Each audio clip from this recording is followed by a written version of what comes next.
Hello and welcome to another episode in the Rex Room. I'm your host Supriti Batra, and today I'm joined by Janvi Sutaria. She's the founder of Mint Events, a beautiful wedding design company which is based out of Mumbai. Since 2018, Janvi has been curating intimate and personalized weddings throughout India, making dreams of couples come true. Janvi leads a team that not only plans your wedding but makes them into memorable moments. Let's welcome Janvi. So, welcome Janvi to our podcast. Now, I'm very intrigued. You are Janvi Sutaria. Are you related to Tara Sutaria? I'll tell you what I tell everyone. She is a distant cousin, and we kind of related, and but we don't talk much. We are not very close.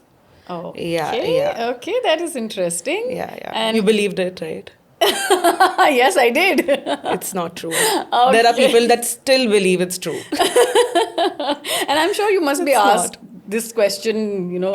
everybody would be asking. you Everyone this. asks me that. I'm sure.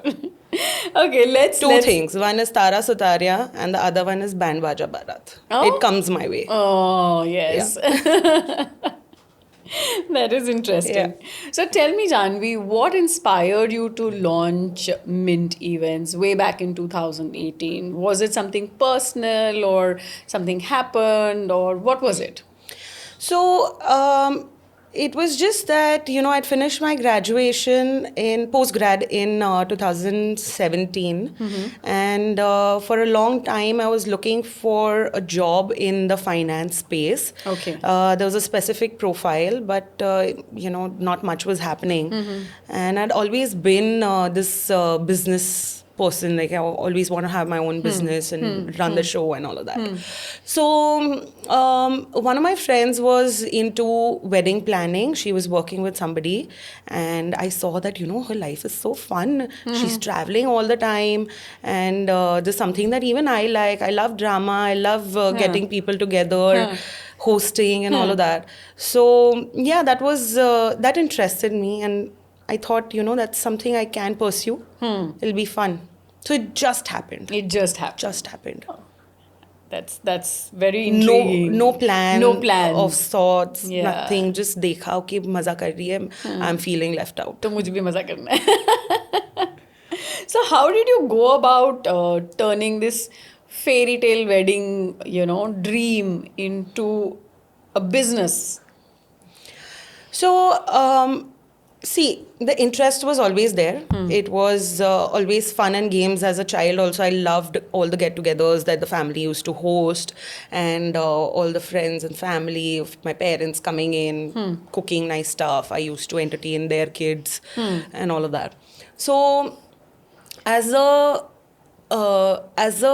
person who has interest in doing this work, it was not that challenging. Of course, because I had no experience in the wedding industry, there was a lot of learning that happened on the job. Right, because it's a very intense industry from Exactly. the execution point of view. Exactly. Yeah. But from the business point of view, it was not as challenging because at core, coming from a business family, new things that, paisa banana hai. And my dad helped me out a lot and, how to go about marketing, how to go about the meetings and the initial presentation and all of that.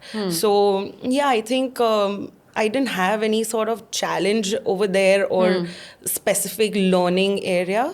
That I had to put my hours in learning how to do something. It just, I think, came naturally to me, the business Okay. part of it. Oh. Yeah. The wedding space is highly competitive, right? And how did you carve a niche for Mint Events in this competitive space? There have been a lot of ups and downs for Mint events. We started in 2018, so we were fairly new. So till 2019, we started getting a lot of jobs via word of mouth, Correct. learning on the space, doing a good job and everything. And then there was COVID. Yeah. So It was again, a very big exactly, stop that happened to the event and exactly. wedding Like we industry. had some really good, interesting projects that were going to change the trajectory of Mint events, which just did not go through. And so basically, we are trying to identify something for us, and then it didn't work out. Then after COVID, the scenario changed. A lot of people were trying to make ends meet, like, pay the Right. salary, pay Correct. rent, and all of that. Fortunately for us, at that point, we had not hired an in-house team, so we were not paying anyone, which is why we could sustain. So that happened. Then again, we are trying to understand, what are people expecting post COVID. 2 years later, again, Omicron happens. Yeah. Again, there is a shift. And so I feel now in the past 2 to 3 years, we have established this niche. It just happened to us because of the global trends, that people are going for intimate weddings. They want more Right. personalized stuff. They don't want to create The big drama the and the big pomp and drama show. for people that they don't know, or they don't Correct. care much about. Right. And it's only the loved ones The around. rather close ones that you Yeah. want to enjoy your wedding with. Correct. So we identified that, and that is what we thought that we are good at this, bringing cultures together, bringing out the local essence in a wedding, giving good experience to the guests. I think that is what people are asking for. Correct. It could be a small wedding, it could be a large wedding, but that is what is at the core of it right now. Right. And yeah, that is what helped us, I think. Yeah. So tell me, what has been some of your biggest learnings in your growth story? And do you see your brand going from just Mumbai right now to a pan-India level? Yes, absolutely. Absolutely. That's always a dream. Not just pan India, I would want it to be global at some Global. point. Yes. Yeah. Yeah. But yeah, a lot of learnings have happened on personal front as well. I have seen myself change over the years, be more patient with others, learn, how to not respond immediately to certain things, to respond immediately to certain things. And yeah, so there have been learnings. A lot of it has come from brides. Who are the most active. You've got some bridezilas? Yeah. Yeah? Okay. Yeah. Yeah, and I thank them. I actually thank them because, like I said, Because then it keeps you on the toe. I've learned a and you lot. learn a lot from Yeah. the demand that the client Yep. has, kind of. The demand, as well as how to handle them. In many cases, like okay, you just don't speak up. She is in that zone. Let her be. Right. Do not just nudge the person at all. She's going to calm down, she's going to sleep over it, and then she's going to come back to me and say, you know what, let's just stick to the original plan. Yeah, they kind of just turn around because there's so much happening. There's so much Exactly. emotion happening within Yes. themselves that Yeah. it's difficult for them to even absorb. So Yeah, and see, it's fair. I'm not going to complain that they should not be doing that. I think it wouldn't be a bride if she's not a bridezilla at some point. It's her big day. She's dreamt of it since she was a child, and she's. It's very emotional, yeah, and I understand that. So, have you ever faced a situation where something went wrong and that it didn't go the way it was planned? And how did you learn from it? What did you learn from it? How did you turn it around? Fortunately, touch wood, That's what. I've not had any major incidents. I don't speak about it quite often because I do believe in nazar is a real thing. So fortunately for us, nothing major has happened, but small things like, there is a delay which results in the delay in the timeline of things. Mumbai has these music Major. restrictions if it's an outdoor event. We had a 4-hour event, delay ho gaya 2 ghanta. So now you have to manage everything in 2 hours. 2 hours, yeah. You've paid artists an hefty amount, Right. and then the back end, the tech, etc. So these are the things that we have to maneuver around with the family. Just let them know, give them a heads up that this is a change in plan. Maybe we are going to start the show before, and then you start the dinner, whatever, based on the Yeah, plan, kind you of know. played by the ear Yeah, then. yeah. There have been delays from some vendors because of traffic as well. I know we Mumbaikas use it as an excuse. But genuinely, people have been stuck in traffic because, Yes. yeah, it's December. It is already, holiday period. Yeah. And then there are a lot of weddings happening around. So we've actually had, once we've had a couple waiting to do their entry because the dholwalas are not reached yet. Oh. And we are just entertaining. We are calling the photographers ki thode aur shots le lo. Those are not nice. Thode aur Aur le lo. le lo. Just go to the lobby or maybe go to the Just change the poolside area. space and Yeah, yeah. Please, because then you're engage going to them. miss this out. So all these things have happened, and then finally when the dholwalas have arrived, we're like, "ठीक है, चलो, please do the entry now." So these are small things. Yeah, I think Fortunately, that happens. I mean, more. Yeah. There's one such thing which happens in every wedding. I think something will get delayed, something yeah, will yeah. not Alcohol work is out. over. So we have the team on standby. They'll go to the Sonu ki Tituki sweetie. Yeah, Exactly. So Yeah, that's true. Tell me that you are known for creating these very personalized and intimate, incredibly stylish weddings. So how does your conceptualizing begin? How Right. do you kind of get there? So, first, I speak to the couple. I understand their personalities, and I envision along with them what they have thought of as their wedding day or the 2 days, 3 days of entertainment that they are trying to do, and what they are expecting out of it. Right. So once we've understood that, we go through this process again and again. I show them a lot of examples. If we are discussing decor, then I'm showing them a lot of traditional stuff, a lot of contemporary stuff, a lot of stuff that is mixed. And I understand their vibe again and again over the period of 6-7 months, whatever we have till the D-Day. And that helps me understand, deliver what they want. And that's how we've become like this personalized wedding planners. We are focused only on the couple. We don't really care. I mean, it would be a harsh term actually.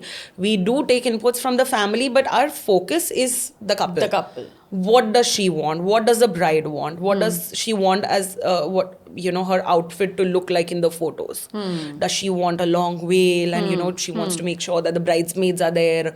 Does she want like a really nice romantic cinematography video. Or does she want sorry, I'm not including the groom, but he is a part of it. I was about to say that. Yeah. No, most of the times It's the bride grooms who takes are the laid lead back. on. Yeah. I agree. I don't know whether it comes from the fact that these the girls are so active. Is that why they are stepping back, or they are comfortable letting them take a call?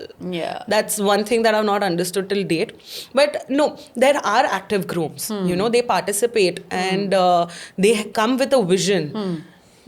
I want so and so food. I want a coconut stall. I want the barat, to be fun. Maybe the same safa colors. They'll participate in these things. Right. So we understand from them also. In certain cases where the groom is not really active, I nudge them that, "Acha, batao, it's been a while that you haven't given any input." Yeah. Okay. So we try to do that, create mood boards. We speak to all the vendors with the couple. Be it the makeup artist, be it the photographer, be it this DJ. We understand what is their vibe. Are they going for Bollywood Masala latest and all. masala, or they're going for the 90s music, or are they going for techno for the after party? So these things we try to understand, their daily routine and how they met, their stories. These are like the basic things, but yeah. So that has is where there it been comes from. All the inspiration actually comes from the couple. Right. Yeah, it's not just that, we have a standard style. We've adapted to every couple. Somebody is really fun loving. They're very enthu. They want every single event to be fun music, alcohol, It's good non-stop food, non-stop partying. party, non-stop party. And then we have these subtle couples. They just want something intimate, cozy, sit down dinners, and soft music and all of that. So has there been a situation where when you met them for the couple for the first time, they started with a story that, okay, we want, say for example, an intimate or a quiet, a very this thing, and eventually it landed up to be a more flamboyant and jazzy and Yeah. out of box and something like that. So the brief started at X and Yeah. landed up at Z. So Something many like that. times, so Yeah? many times it happens, because their vision is also evolving. And it's not just us that they ask advice for. They have friends and they have family who have inputs, and they also attend a lot of weddings, right? So Yeah. they pick up from there. Okay, my Yeah, they friend had see this person something. and she did this for her decor, so I think I would like something like that. Then I go back, listen, you like it because she did it and it was a hit, or you like it because it's you? You. Yeah. Yeah. So those yeah. are the things that I sit with them on. Yeah. And then we'll see. Okay, yeah, Where no, it I to like it. I to like fun stuff. I like a lot of music. Bollywood is my thing. I want Bollywood in all events. Karo. Chalo. It's become a dhamal then. What has been the most offbeat or a memorable wedding till date that you would have curated? There are so many. It can't be just one. Something that was like completely offbeat or completely not on your radar or something like that. Anything? What you would remember? Completely offbeat. I wouldn't say offbeat, but there was this one event that we did, which was, I still remember, because it was surreal. This wedding we did in Mulchi. It's a place near Pune. Okay. And the venue, the hotel had this ground where they had a small temple. Okay. And the bride, when she gave me a brief for decor, it wasn't the temple that she had in mind. She just thought that she wants something minimalistic, 2 colors, 2 flowers. Okay. Okay, that was a brief. And then she said, Janvi, do what you want, but this is the only thing that, I want you to keep in mind. And then we used marigolds, because the temple is there right behind the mandap. We put the mandap in front of the temple. And we put some chandeliers, because she was loving the concept of the contemporary chandeliers with the temple vibe. So I remember that once the whole setup was done, it was still, daylight. And we were doing a light check. The moment the lights went on, my jaw, I'm telling you, you'll find it on the ground. I dropped my jaw. I was like, this is so beautiful. This is something really different. I don't know if it was the vibe of the temple, if there was all the positive energy coming from there. But that moment, that feeling that I felt, at my core. Yeah. I think I've not felt that in many weddings. Wow. Yeah. I can envision that, It was marvelous, that whole vibe. And fortunately, the bride loved it, the groom loved it, and all the guests, they were just talking about it constantly. Nothing lavish. Nothing Very lavish. simple. So tell me, how do you balance the global trends? Because there's this whole things that are happening globally in weddings, even though they are not to the tradition that we follow, with the old age traditions that we follow. Because you're dealing with very diverse clients and their demands. So how do you kind of balance the global trends versus the age old traditional things that we are doing here? Global trends, when you say global trends, it's more of the culture there. Like, it could be the Middle East, it could be the Western weddings. So what are they doing? They are just keeping their cultures at core, keeping all the events and the food, the entertainment revolving around that. And that's what we've picked up here. If you're coming to India, you're getting married in India, let's pick up what India is good at, right? We have amazing food. We have amazing entertainment, such good music, whether it's instrumental, Indian instrumental, Carnatic music, whatever. So we try to give, an essence of India to our guests when they are coming from outside. Right. Um, that is what it is. It's That is the global. showcasing, Yeah, huh. it's showcasing India. If we would go out, I think I would like to bring out that location. Let's say if we are doing Lake Como, and I would like to bring out the sense of Italy in it, of Lake Como. What is it doing? What is the food that they are serving? What is the alcohol they are serving there? Right. Alcohol, because of course it would be big, like Italy's so good at wines. Yes. Um, what is the music over there?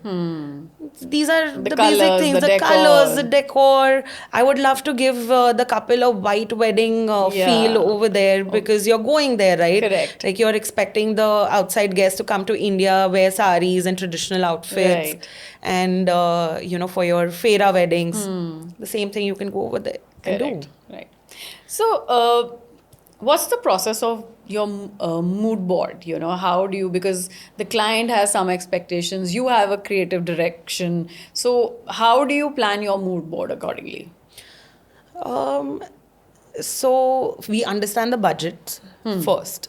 I think that's very important. That's very important. Right. That's very important. It's actually, you can't do anything without that, because then the options are endless. Right. And you're never going to conclude anything. Budget is one thing that helps us conclude, or at least be in one bracket. Right. Whether it's decor, it's photos, or whatever. So coming back to the mood board, it's more of understanding the budget, understanding which areas, the couple are more focused on. Let's say if they want to go all out in the wedding and keep haldi and mehendi low key. So we know that is where our maximum. Budget allocation is. So we do a lot of good entertainment over there. Maybe we'll get some Vedic chanters, or, we'll keep some really famous flute artists. I don't know what they are called, flute artists. Do a lot of fresh flowers, focus a lot on the entries, the special effects, and all of that. And the haldi mehndi becomes a little low-key. So that is what our, direction, like we get the direction from there. From there. Yeah. Okay. In terms of decor design, which element do you think plays the most important and pivotal role?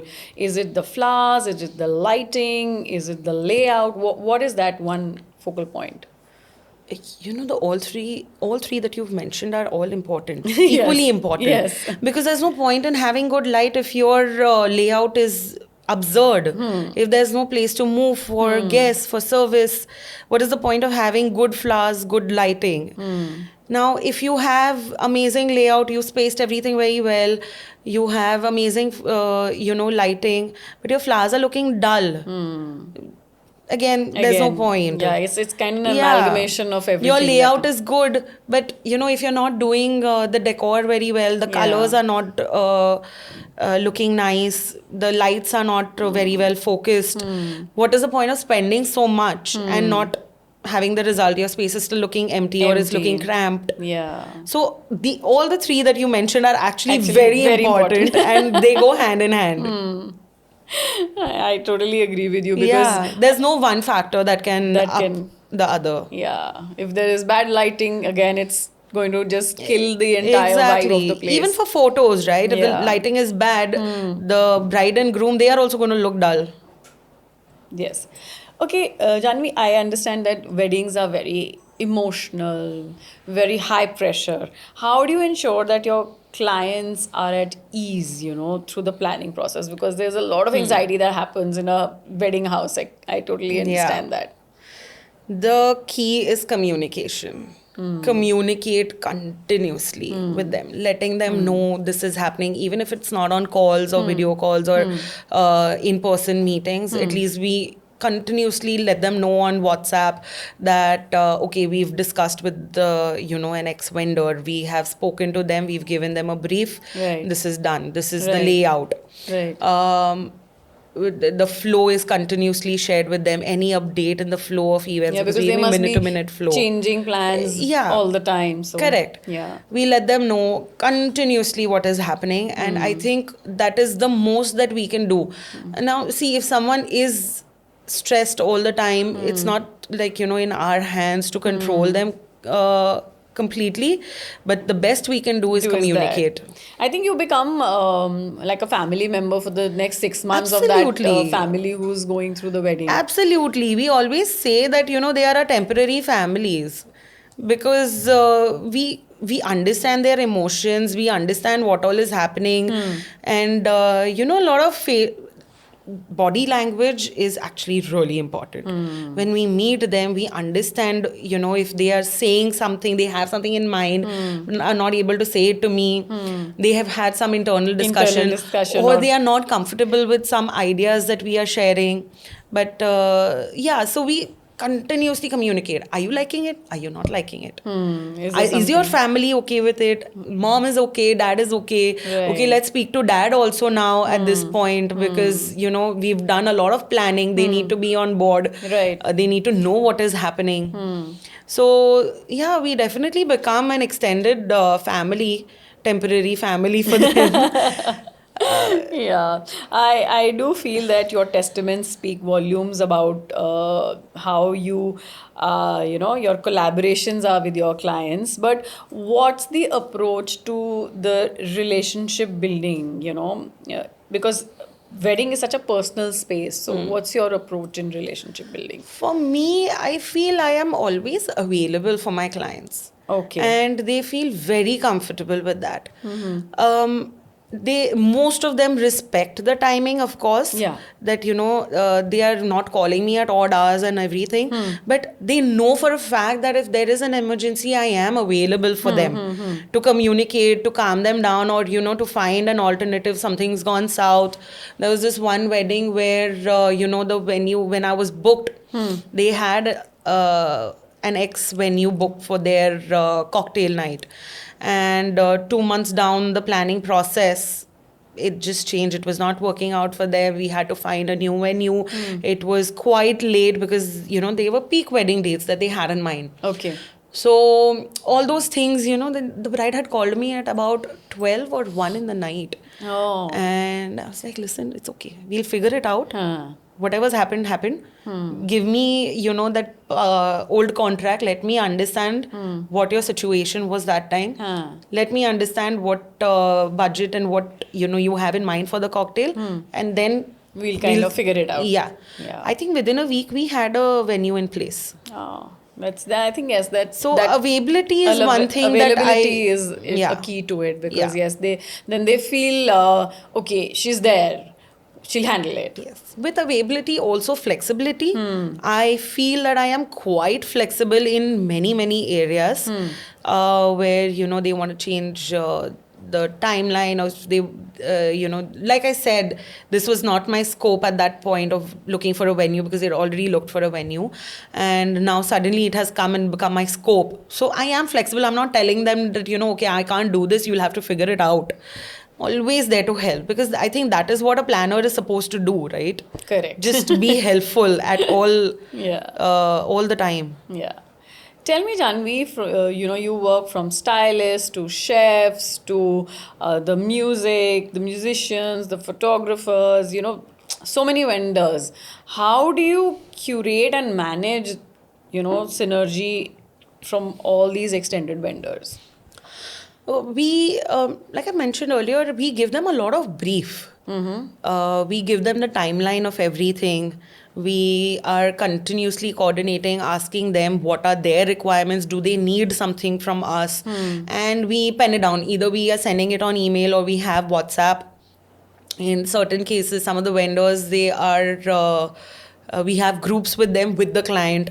So again, like I said, communication is the key, not just with the client, but also with the vendors. Right. So constant follow-up is important with them. They also recollect, they remember the client, they remember what the client is expecting out of them. Right. We follow up if, we are speaking to the DJ and we have given them a vibe gist. So we understand if, he's created a playlist, what are the numbers that he is putting in his playlist, in what order. So these are the kind of things that we go over with them again and again. Again and again. It's a continuous process. Continuous process. Right. At the time of research, at the time of booking them, again asking them, finding an excuse to talk to them again. Acha ho gaya hai, nahi ho gaya hai. Are we ready? Yeah. Okay. You work under tight deadlines and you also work under high expectations. What is the secret that you manage both of them together? I have actually never thought of this. I've not thought of this. I think I'm just managing. Yeah, it just kind of It happens through. I think acceptance. I've accepted that this is my career and this is, what it is. I cannot just expect to be recovering after every event. I have a short period in And the then you're entire back year again. where I'm working. And, we are losing sleep, we are losing hair. So I think we've just accepted. I think the whole industry has accepted that this is it. You have to take it or leave it. And then we have a long period where, we are recovering. Even if we are planning, it's just so relaxed. I can do it, sitting at home also. Right. That doing meetings online, that's become the key actually. Yeah. A lot of meetings happen online. So you mentioned that lockdown had kind of slowed down business, and I understand the entire wedding space changed after lockdown. What innovations or adaptations did Mint Events, embrace to, during that period to kind of keep afloat? So that time we were during lockdown when everyone did not know what is happening and for how long are we going to be stuck Correct. inside. Yeah, that was the dilemma. We were talking to a lot of psychologists and trying to understand, because we also at some point needed it. Correct. I was so anxious. I was not understanding what to do. Like I said, we were sitting on a few projects that would have changed the trajectory very soon for Mint Events, Yes. and everything has gone downhill. Yeah. So it gave me a lot of stress, a lot of and stress. anxiety. And I felt like, if I as a planner am going through, I don't know what a bride or a groom would be going through at this point. Yeah. Is my marriage going to happen? Is, what I had dreamt of? Right. That time before COVID, 400 was an intimate wedding. Now it's not the case. Now 400 is a large wedding. So how are all my guests going to be attending? Yeah. What are the new norms? What if my guests get COVID? What if I get COVID before wedding? Yes. So I felt if I am going through this, they might be in the worst of the state. Right. So we did a small, online seminar kind of a thing where these guys, we were questioning them. They were addressing how to keep calm, how to maneuver and speak about it. In the same way, we were also quite active on Instagram in many areas, that how every time we, had a new rule or new update from the government, we were passing it on in terms of the wedding area. What can you do? What are the options for you? If you have a 25 or a 50 people allowance, how can you still make it memorable? So we were giving tips online. So yeah, we basically just doing our share of staying active. And I think... did you do an online wedding? No, we didn't do any online wedding. Because that was also happening. It was happening. On just like a closed room wedding and everybody's just watching online. So. Yeah. No, we didn't do online wedding. I think, so that is what I'm saying, that everything went downhill was when we were still new, right? In 2020, that was just like a second year of business. Okay. So... business was not that great that time. Yeah. Post-COVID. It was more of, there were still established very experienced planners in the market who were in the same boat as us. Correct. So they had an upper hand with the experience. They had an upper hand with the investment, with the team size, and all of that, which we didn't have at that point. Because you were fairly new. Fairly new. Right. Second year is nothing. Yeah. And that again was something that I had to accept and work on. That okay, Right. I'm new. It's okay to fail. Fail, yeah. And it was not your failure, to be very honest. But yes, you accepting that yes, your business is going down. Yeah, it's going down. It's going to take some more time than I had expected. Right. So yeah, so it took some time. Again, there was a lot of word of mouth business that we did in 2020 and 21, which helped us, in fact, to grow in the coming seasons. Okay. More of social media. Yeah. Yeah, I think everything putting all the turned work out there. onto social media in a very big way during that time. Reels helped. Yeah. So what do you see the future of wedding planning? Do you see a lot of tech playing in? Do you think tech is going to be a very big support tool for you? How do you envision that? Tech already is doing great in the wedding area. I still feel that, the Indian wedding industry is still not as organized as the Western wedding industry. It's got a long way to go. And I think, people who are seniors, are experienced, are in the business for 20, 25 years would understand, and maybe they can also come together with us newbies and work on a way, think of something that can bring this industry more close and more organized in some way. Like right now I don't have any ideas. I think once that happens, tech would be the only way to do great weddings. We have back-end support. We have, very basic Excel. We have Google Meets and Zoom, which post-COVID everyone has adapted. And I think that's one major reason why we are able to do a lot of NRI weddings also. They don't need to come down. We've had couples come just 4 days before their wedding. And everything is already planned and ready for them. For them, yeah. So that way we've done good. We have a lot of portals where, it's easy to find certain vendors for people who don't have planners. Correct. It's easier for them also. Like Wedme Good, Wedding Sutra, these guys are doing good. But the future, I feel no tech is going to help us unless this industry is organized. Yeah. In the way that we actually require. So what do you envision in terms of an organized industry for the wedding space? I told you, right, that I am not very sure what would be the course at this point. I think I'm still learning, but I know that I've understood that this is a problem. Yeah. Everyone has a different pricing in different locations. South would be different, North is different. Correct. Even if it is not, let's say Rajasthan, 3 core cities for weddings, again, quite unorganized. Getting vendors is also... Same location, the vendor will have... 3 different vendors would have 3 different pricing for the same element. Yeah. Not for different elements. I'm speaking of the same elements. Right. So, to identify how to bring them together, I think is still a challenge. I don't know that yet. Yeah. Okay. Yeah. But I really want someone to help me understand this.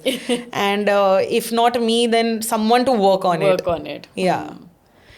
How do you balance creativity and profitability when you're working with fixed budgets, but the dreams are obviously very big for each couple? Yeah.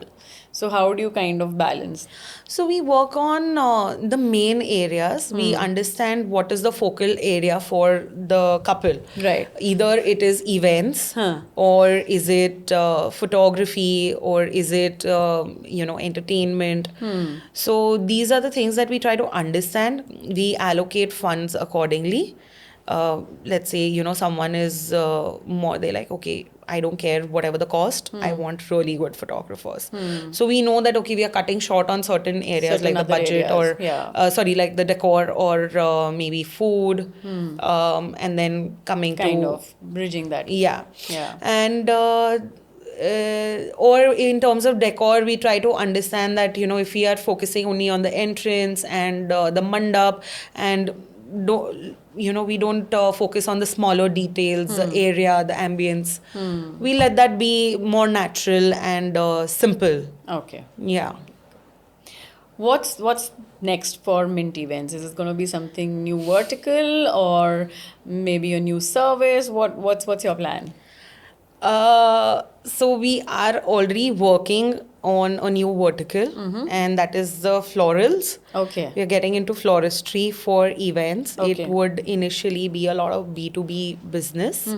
And yeah, we'll see from there where it heads. Yeah. Yeah.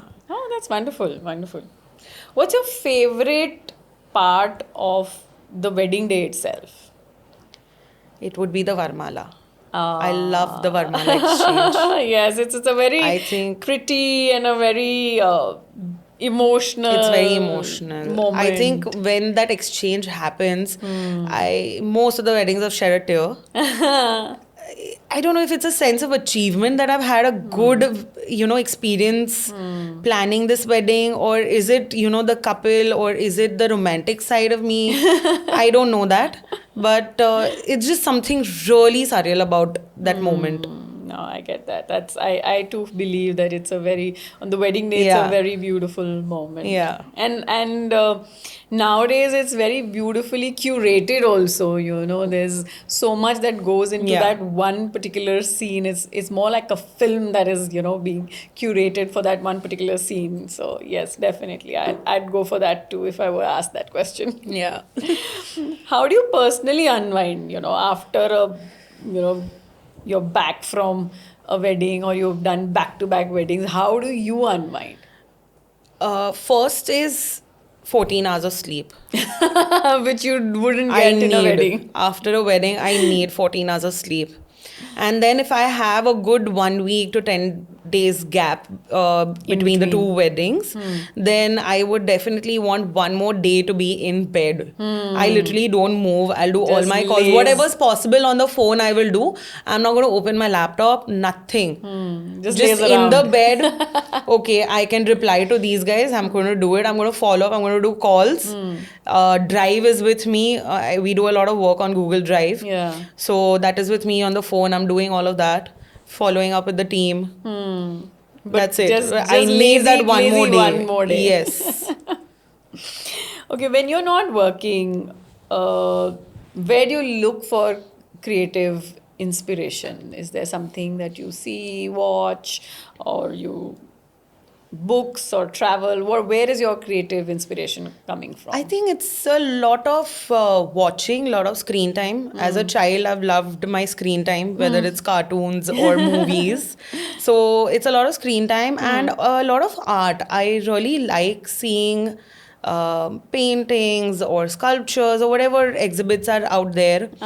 And I also like, a lot of architectural work. Oh, Yeah, that's because interesting. I think I'm from the finance background. I've not learned design. I don't know how to be that creative. But it really interests me how they are coming up with spaces, textures, and all of that, like the lighting as well. Yeah. So I think that is where I get really inspired. I follow a lot of architects. Oh, that's interesting. Yeah. So if you were not a wedding planner, what would you be? I don't know, but some business I would be running. I would be running Bas some dhanda business. karna tha. Dhanda karna tha. I decided really early on when I was in 8th grade. I had decided two things. Either I am doing a business of my own, or I'm going to be an Air Force pilot. Oh, so varied. Yeah, so varied. I'm a Piscean, that's why. Ah, okay. So, so varied, and I knew that that's it. There is no deviation, and growing up thoda slowly, when I realized that, being in the Air Force is going to take more of me. Yeah. Yeah, a lot of discipline required, Required, which yes. at that point I was like, okay, that's a waste Not of time. happening. That's not happening. Now I feel that I should have explored that area, because discipline is not only being in the army, but it's also It's in everywhere. everywhere, yeah. Even in my business, even in Mint events, I Yes. require discipline in many areas. Absolutely. Absolutely. So, yeah, it would have been some dhanda. Great, and I'm Yeah. glad that you're in Dhanda and Yeah, you're doing yeah. what you wanted ever since you were a child. Let's get into some fun game section now. Sure. I'm going to do a quick, rapid fire with you. So, mehendi or sangeet? Mehendi. Day wedding or a night wedding? Day wedding. Roses or marigolds? Marigolds. Pinterest board or gut feel? Both. Planning your own wedding dream job or hardest challenge? Hardest challenge for others. Okay, we'll do a plan it or pass it kind of a thing. So I'm going to Okay. ask you, so whether you want to plan something Yeah. like that or you'll just say, no way, I don't want to do this. Underwater fairas, Plan it. Bollywood themed barat, Pass. bride enters on a bike, Plan it. Yeah. neon mandap, Pass. Big pass. okay, all black wedding outfits. Plan it. Plan it. Yeah, that's Interesting. interesting. Because Hindu weddings, black outfits is a no-no. a no-no, yeah. It'll be very interesting to do it. Yeah, and in fact, till a couple of years ago, even whites were a big no-no. Yeah. But whites have, taken over. The Yeah. ivories and the golds are like Yeah. really trending now. So yes, I guess black would be an interesting one. Yeah. I hope I get to do it at some point. Wonderful. Thank you so much, Thank dear, you for having being me. here, Janvi. And it was very good, interesting insights to the wedding space. And we wish you all the success in Thank the you so future. much. Whenever you have your first international wedding, I'm coming along. I'm going to think of you guys, definitely. Yes. Hopefully from here, Yes, I have something coming in. All Thank you right. so much. Thank you, It was Janvi. lovely. Lovely talking to you.